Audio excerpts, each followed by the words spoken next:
Oke semuanya, welcome to my video dan kali ini saya ingin berbagi tentang pengalaman saya. Pengalaman ketika saya ikut lomba. Lebih tepatnya band saya ya. Band saya ikut lomba di sebuah acara perlombaan band, tapi cukup unik nih guys. Yaitu lomba bandnya secara online ya. Jadi kayak kita ngumpulin video, kemudian mereka akan posting di sosial media dan dinilai berdasarkan vokal, pengambilan video dan juga respon publik. Unik juga. Ya saya nggak tahu sih, mungkin di daerah lain sudah banyak yang melakukan hal yang serupa gitu ya. Tapi ini bagi saya pengalaman pertama dan yang cukup unik gitu ya. Karena kita nggak bakal bisa merasakan kayak euforia para fans gitu ya, yang bersorak-sorak gitu ya ketika kita nampil. Kita nggak bisa ngerasain vibes-nya panggung seperti apa ketika kita lagi lomba. Dan kita akan berhadapan dengan kamera. Dan ternyata kan susah banget untuk lomba secara online ini. Susah, serius, asli susah banget. Biasanya nih kalau misalkan kita mau manggung gitu ya, atau kita mau nampil, kita latihan dulu nih, latihan sampai mentok. Setelah mentok, sudah dapat idenya, sudah fix aransemennya, kita tinggal datang ke tempatnya, ke venue-nya, kita langsung lomba. Setelah itu kita tahu hasilnya. Tapi kalau misalkan yang online ini agak panjang gitu ya, dia punya rentetannya. Agak panjang step-step yang harus dilalui. Sangat berbeda dan pastinya akan jauh berbeda dengan lomba-lomba secara offline gitu ya. Dan saya akan kasih tahu step-stepnya sekaligus sharing pengalaman tentang lomba band ini. Jadi yang pertama nih kita kumpul dulu di grup WhatsApp gitu ya. Lagu apa nih yang mau kita bawain? Cocok enggak aransemennya, cocok enggak referensi lagunya seperti apa. Jadi supaya kita benar-benar fixkan lagu yang mau kita bawain. Dan itu pun memakan waktu kurang lebih 1 hingga 2 hari hanya untuk memilih lagu. Karena penting banget supaya kita juga tahu kadar kecocokan lagunya dengan aransemennya, dengan vokalnya, dengan para pemainnya cocok apa enggak gitu. Dan biasanya udah sering ya kalau kalian yang ikut lomba secara offline ya kayak begini juga ya, pilih lagu kemudian kalian cocok nggak aransemennya dengan referensinya, dan kami pun juga melakukan hal yang sama. Kemudian setelah itu kita latihan cuy. Kita latihan, cari referensi, latihan lagi dari terang sampai gelap, sampai berganti hari. Tapi dengan tipe recording seperti ini kan, ini membuat kita lebih mudah untuk nentuin jadwal. Karena masing-masing personel band kami ini bisa dibilang cukup sibuk dengan pekerjaan lainnya. Jadi adalah yang mungkin masuk siang, ada yang masuk pagi, ada yang masuk malam. Jadi kita hanya ketemu itu kalau nggak salah yang full squad ya, yang benar-benar semua hadir, itu cuma seminggu sekali, yaitu di hari pertama latihan sama hari terakhir latihan. Gila nggak itu?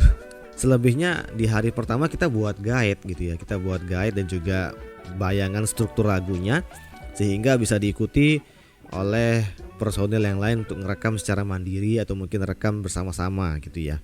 Mungkin ngerekamnya 1 atau mungkin 2 orang kayak begitu. Dan batas pengumpulan videonya itu ya, itu 2 minggu setelah kami mendengarnya. Wah, mau meninggal tuh nggak rasanya. Jadi kayak kita baru tahu kalau ada lomba, tapi 2 minggu lagi baru bakal dikumpulin gitu loh. Jadi gimana hektiknya kita ngatur jadwal, akhirnya ketemu di hari pertama untuk latihan secara full squad. Kemudian kita langsung buat guide dan kemudian kita langsung rekam per orang gitu ya, per channel, per track gitu ya. Gitarnya dulu kah, bassnya dulu kah, drumnya dulu, pianonya dulu, belum section yang lainnya gitu ya. Tapi itu malah bikin kita lebih lebih gampang untuk ketemu karena jadwal kita yang emang susah untuk ketemu bareng, jadi lebih mudah untuk rekaman gitu ya. Nah kalau misalkan kalian pengen tahu apa sih yang saya pakai gitu ya, simple banget. Saya hanya pakai mixer Yamaha TF5 yang digital mixer, itu 32 channel. Itu langsung outputnya ke PC ya, yang sudah terinstall aplikasi Nuendo. 32 track sekaligus direkam kayak begitu. Nah kalau misalkan rekam per channelnya kita pakai ya sound card, jadi kayak tidak ada change yang spesial di sini, tidak ada kompresornya, bener-bener mungkin murni keluaran hasil dari mixer digital Yamaha itu. Jadi kayak nggak ada tahapan-tahapan yang cukup ribet ya, maksudnya dalam proses produksinya gitu ya. Karena kami berpikir bahwa hari sudah mepet, kami nggak punya bisa dibilang jadwal kami tidak menentu, dan kami ingin mencoba pengalaman seperti apa sih gitu ya, seperti apa sih hasilnya nanti gitu ya.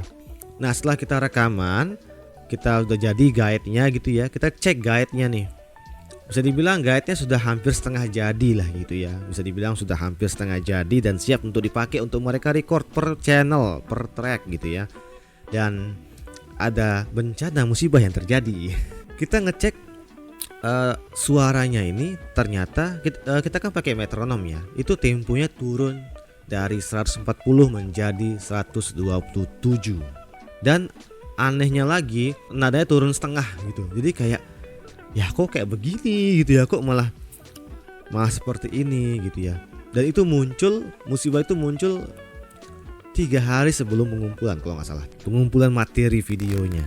Sampai-sampai saya cek di aplikasi metronom gitu ya, ada kan tuh fitur tab-nya. Jadi kita coba tab di metronomnya, nanti akan ketahuan tuh kira-kira berapa tuh speed metronomnya gitu ya.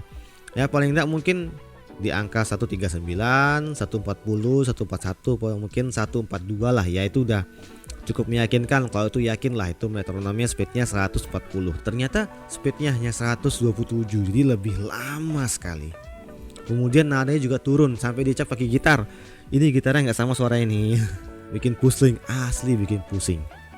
Kemudian kita cari masalahnya kenapa gitu ya. Ternyata masalahnya adalah sample rate. Jadi sample rate-nya nggak match antara mungkin di PC-nya atau mungkin di mixernya nggak match ya. Jadi ada yang 44,1 kHz, ada yang 48 kHz. Jadi itu yang bikin mungkin apa ya, nggak bisa masuk gitu. Akhirnya kita pilih yang 48 kHz supaya benar-benar high definition lah gitu ya.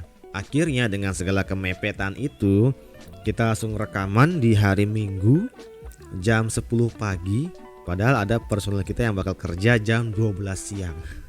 2 jam doang. Dengan segala kemepetan kita langsung gas, rekam buat guide gitu. Setelah itu kita langsung buat guide-nya, kita ajak yang lain juga untuk rekaman secara mandiri kayak begitu. Tapi ya puji Tuhannya jadi gitu ya. Semua guide-nya berhasil kita buat.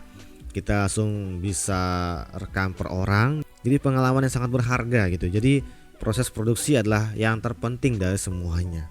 Preparation, kita harus benar-benar siap, persiapin dengan matang untuk proses produksinya, supaya nanti ketika kita sudah mau mixing itu nggak keteteran gitu ya. Ya ini jadi pembelajaran lah ya buat kita, supaya kita ngecek ya sample rate-nya lah, memorinya lah, routingnya lah, kemudian arahnya kemana-kemana, supaya ketika kita mixing lebih enak, lebih enjoy gitu ya. Karena kalau misalkan seandainya kalian produksi apa ya, kalau kalian menghasilkan sebuah hasil produksi yang jelek, kalian akan kerja keras nanti ketika kalian memixing gitu ya. Tapi kalau misalkan kalian produksi hasil yang bagus, akan lebih enak, lebih simple, lebih apa ya, nggak perlu yang plugin A B C D E F G, nggak perlu ya, tinggal mixing sedikit udah bagus. Oke, setelah semuanya direkam gitu ya, setelah semuanya direkam, kita mixing, kita mastering, dan kemudian kita rekaman backing vokal dan juga rekaman langsung dengan rekaman video. Kita langsung record video gitu ya. Nah, itu video yang barusan kalian lihat itu adalah hari dimana pengumpulan video. Gila nggak? Itu kalau nggak salah jam 10 pagi, sampai jam 2 siang. Sampai jam setengah 3 mungkin. Oh jam 2 sampai jam 2 siang guys.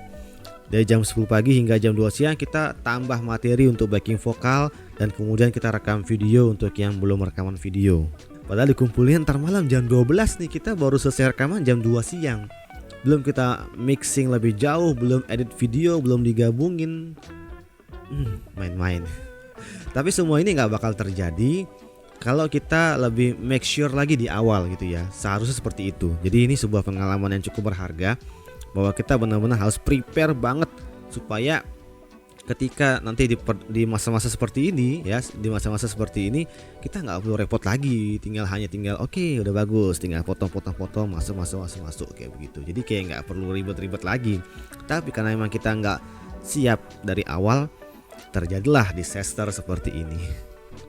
Ya kita bagi tugas lah, siapa yang mixing mastering, siapa yang edit video gitu supaya cepet jadi. Kalau satu orang mampus gitu ya. Kita baru selesai, kurang lebih baru selesai preview semuanya all around dari A sampai Z, audionya, videonya kita rasa oke. Setengah jam sebelum pengumpulan kita kirim. Mepet sekali, tapi puji Tuhan semuanya bisa jadi, semuanya bisa kelar dan oke. Kita bahagia, kita fun dengan hasil yang kita kirim, kita puas gitu ya. Puji Tuhan itu semua insight dari Tuhan yang diberikan oleh Sang Pencipta untuk kita bisa explore lagi gitu. Nah besoknya saya jalan-jalan gitu ya, karena kan udah mumet pikiran ini, udah 2 minggu saya mumet banget gitu ya di rumah. Jalan-jalan nonton bioskop lah gitu kan. Nah kelar nonton bioskop dapat notif kalau misalkan sudah muncul nih video kita sudah di up di sosial media. Itu udah dekat cuy. Karena biasanya kalau misalkan kita lomba band ya, itu kan kita deg-degannya ketika setelah selesai manggung ya, kurang lebih 2-3 jam aja sebelum pengumuman hasil pemenang gitu ya. Tapi ini deg-degannya dari sore, saya nonton bioskop dari sore hingga jam 1 malam gitu ya. Hampir setengah hari saya deg-degan gitu ya. Ini siapa yang menang ya gitu ya. Dan puji Tuhan tepat di jam 1 malam ya, band kita dinobatkan sebagai juara pertama di lomba band tersebut. Wah mantap. Effort yang kita keluarkan sebanyak-banyaknya untuk latihan, untuk ngedit, untuk ngatur-ngatur semuanya, ngatur jadwal, itu semua kayak terbayarkan kayak gitu ya, dengan berhasil meraih juara pertama. Jadi kayak usaha tidak pernah mengkhianati hasil itu benar-benar memang benar-benar ada gitu ya. Ya emang kita dari awal nggak nargetin juara gitu ya, karena kita pengen tahu pengalaman seperti apa. Apalagi ini kan bentuknya video ya. Ini experience pertama gitu ya di perlombaan band seperti ini. Dan setelah tahu kita menang, kita tampil ya, kita diminta tampil di acara puncaknya. Itu persoalan juga karena teman-teman banyak yang nggak bisa, tapi puji Tuhan mereka mau memaksakan memaksakan untuk tampil gitu ya. Dan akhirnya kita bisa tampil dengan segala kondisi yang ada.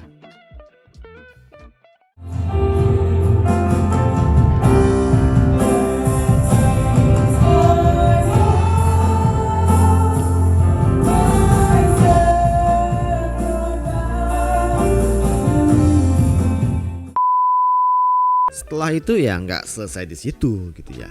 Kebetulan ada acara ulang tahun gereja gitu ya.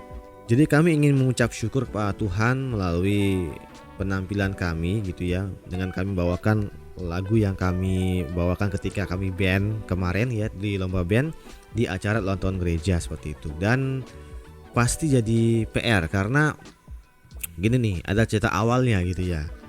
Jadi si basis kami, si Febri sudah buat urutan dari awal ya. Verse 1, verse 2, chorus, interlude, semua sudah dirangkai dengan baik. Sudah dikulik nih kunci-kuncinya kayak gimana, chordnya seperti apa. Dan ketika kita coba mainkan satu putaran lagu, lebih dari 5 menit. Padahal durasi maksimal tuh 5 menit gitu guys. Jadi adalah intro yang kita potong, nggak pakai verse 2, verse 2. Terus kemudian interlude kita pendekin gitu ya, kita buang akhirnya urutan-urutan tersebut. Dan kayak merasa sayang gitu ya, udah kita kulik capek-capek malah nggak kepake, akhirnya dia berinisiatif untuk kita pakai ketika kita tampil di acara ulang tahun gereja gitu. Dan itu jadi PR juga karena urutan yang kita buang itu kita nggak rekam ya. Jadi hasil kita rekam lagi. Ya, jadi experience baru lah kayak gitu. Tapi karena kita sudah tahu urutan rekam sebelumnya, jadi kita kayak nggak perlu repot-repot lagi. Cuma sehari kita ngerekam, sehari atau 2 hari udah jadi gitu ya. Udah siap untuk di play. Dan di hari H kita tampil, saya nggak bisa sempat dokumentasikan karena lagi tugas waktu itu, tugas jadi sound engineer. Jadi kayak fokusnya kepecah gitu antara tugas dengan mau ngevlog, nggak bisa nih dua-duanya jadi satu gitu ya. Karena apalagi tuh ibadah perayaan, jadi akan banyak sekali penampilan dan juga membutuhkan fokus lebih di situ. Jadi pengalaman apa yang didapat? Tentu aja banyak. Mulai kita dari saling support gitu ya. Kita ngatur jadwal dan bagaimana kita secara rendah hati untuk memberikan effort yang sebanyak-banyaknya untuk latihan, untuk rekaman. Dan kita tahu kalau ada troubleshoot seperti ini, kalau ada hal yang kita butuhkan seperti ini.